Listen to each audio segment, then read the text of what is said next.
السلام علیکم ورحمۃ اللہ وبرکاتہ. کیا حال ہیں آپ سب کے؟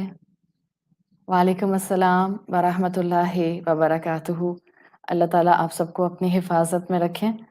اللہ کا نام لے کر ہم اپنا آج کا سیشن جو ہمارا سیشن نمبر 12 ہے سورۃ المزمل کی ان ڈیپتھ اسٹڈی کا، اس کو شروع کرتے ہیں. انشاءاللہ آج ہم اپنی آیت نمبر 5 کی اسٹڈی کو کمپلیٹ کریں گے. 4 آیات ہم نے سورۃ المزمل کی مکمل کر لی ہیں.